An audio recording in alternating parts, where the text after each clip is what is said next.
Hey everyone, sorry, this is so perfect. I am like trying my best. I'm gonna have to do it this way.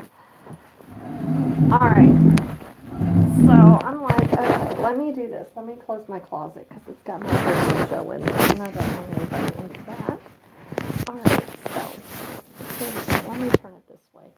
Alright, so here we go. So here's what I got. I got this selenite wand that I bought. To me, it's what I consider to be raw. It's not really polished, okay?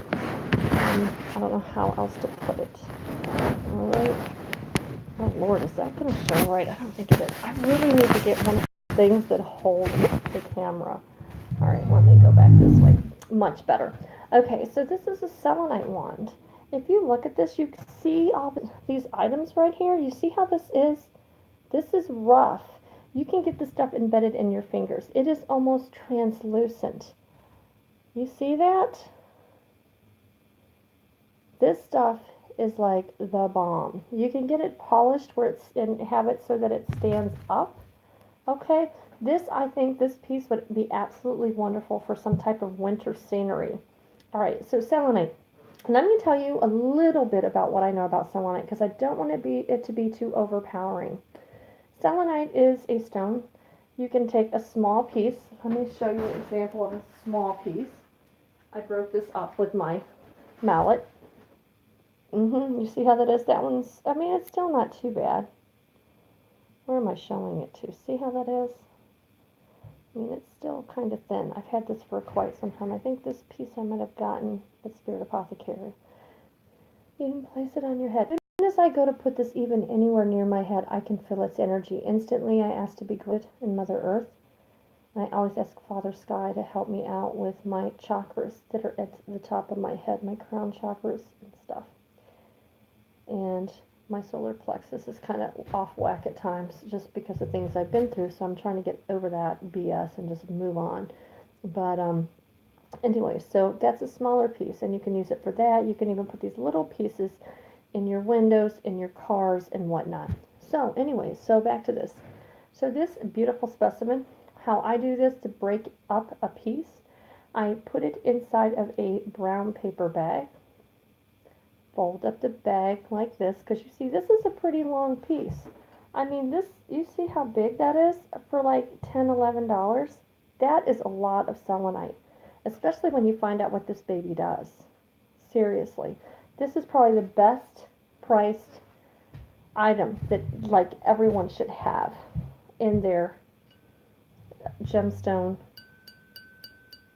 You hear that? It's awesome. But anyways, it's probably one of the top items, if not the top item I would have in the collection. You must have selenite. You must. There's just no way around it. Oh God, give me a second.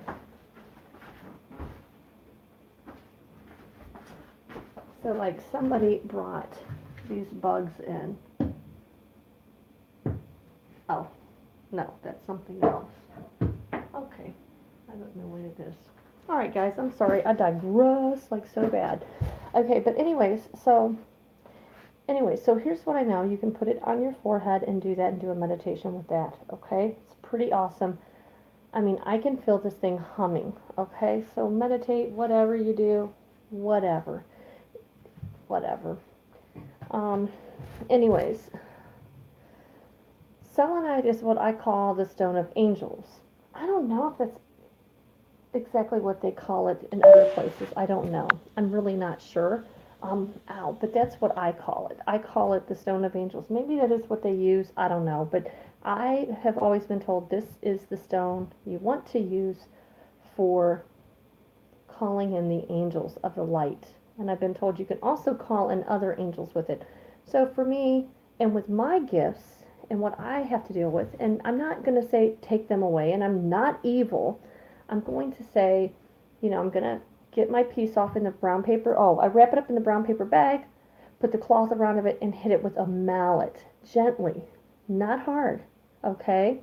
And then I take the pieces and I sage. I don't think you really have to sage this, but I do it anyways. I just do it, and it cleanses wherever I'm at anyways. It's just a habit because I sage every single day. But Even my car. So once you have it broken up, you have pieces like this where you can use on your forehead or put it in your windows, anywhere, everywhere, even the bathrooms. This thing loves light. Angels, it loves light.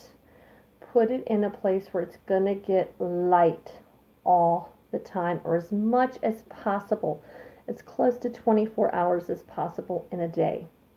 I would put one in every window, and I would hold it, and I would say, Angels of the light, you will see this beacon for thousands of miles. You will know of this home. You will know of this place, that it is a place of good. It is a place of healing. It is a place of love and light. I ask that you keep your ears and your eyes occasionally turn towards this home so that it is protected from any bad energies, any harmful energies. And sometimes I use up different words. I'll go to each window and say something similar to that. Keep your eyes cast on this because I feel energies.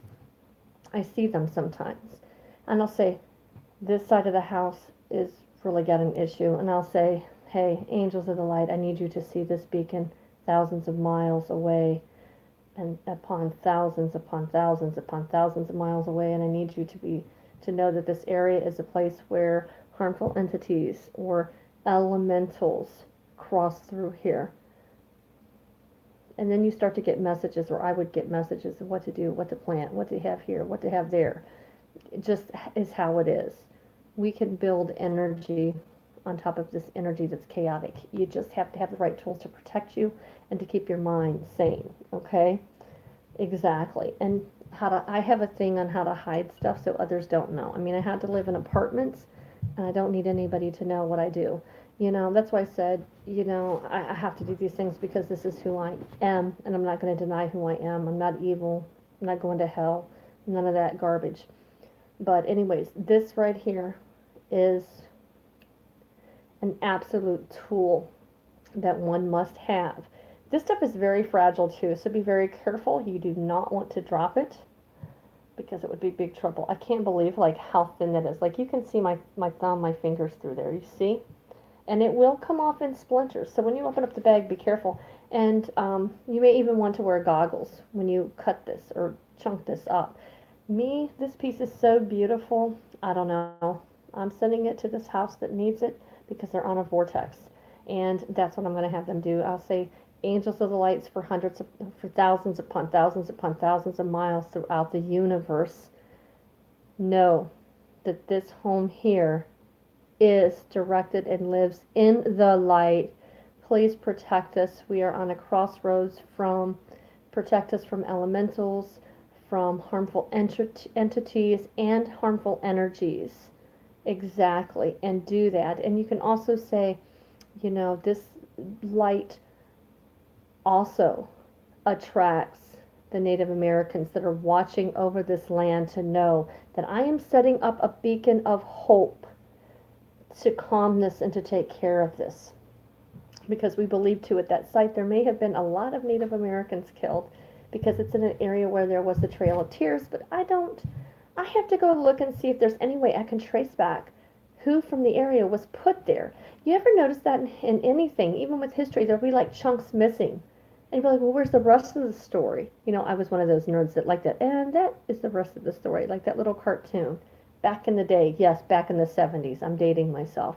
So, they say that the Native Americans in this strip of land were put on the Trail of Tears and sent down their way. And I'm like, wait a sec, I've never read anything about them leaving that area.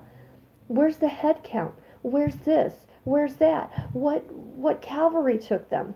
What were their listing of items that they had when they left with these people?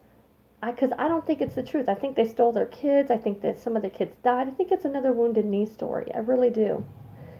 If you could be there and you feel energy and you would feel this, you would be like, oh my God, you would be sick to your stomach and you would feel depressed all the time. I used to say growing up that on the other side is where people who committed suicide were at. Okay? And it's like a whole big area. And yes, it's somewhere near where I grew up at. Doesn't matter. I could go, I don't know, to a local store and be like, oh, and I worked at a college there on the weekends to bring in some extra money when I was homeless. And I'd be like, oh, I'd laugh. I heard a voice say, stick your hand in the garbage disposal. And I was like, yeah, right. I'm like, who's doing that? Is somebody playing with the Ouija board? And it got real quiet. I'm like, no, they're not. And then I asked some people who'd read there that had been doing this for a while and they had really developed their skill. And they said, no, it's on Native American land. And something really bad happened there, and they're really pissed off. Because you have to understand, we're a spirit. And we're the same as what we are here is when we die. Can you imagine somebody killing you and your family? Raping your kids, your children, or whatever all they did and killing them over a freaking piece of land? No, especially if others don't understand. Let me tell you something. There are crossroads on land that are protected by sacred peoples. That needs to stay intact.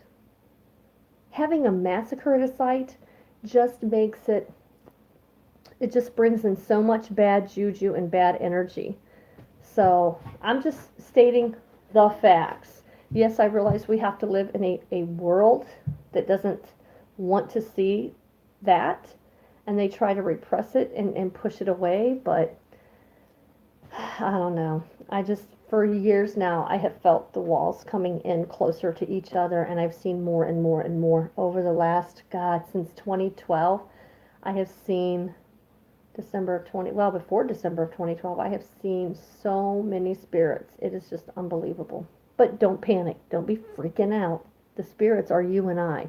But imagine you have this stuff happen and you cross over to the other side. I'd be like, hell no. I'm going to stand my ground here because guess what? Now, because of this horrible tragedy that's happened, you've ripped, in a sense, or torn a door that was already there that we were watching that was a sacred land because we weren't going to turn away the sacred land. People just don't get it. They're just tearing up stuff.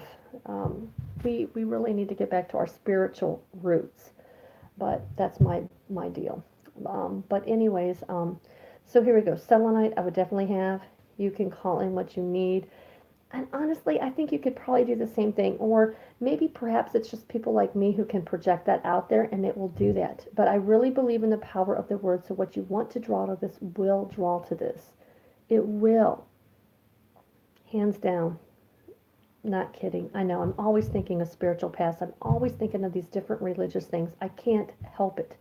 It's just how it is. And I don't mean religious from a theological standpoint, because that's just man trying to reason at a lower level so he can appease the masses. Really. I mean, you'd be afraid for your life if you told people how much power they really had. Just think about that. Anyways, so that's what I know about this particular piece, but I don't know what I mean, there's so much, there's a plethora of things like this. I actually have parts written in my book about this. I don't have my laptop up and running, but it's just absolutely insane the amount of stuff, things with selenite that you can do. It is extremely powerful and it is a great tool to have. But on that, I'm going to get off here. I mean, it's like I'm at 13 minutes. My battery's dying. But anyways, you all have a good night. Lady of Scorpio at the Crossroads signing out.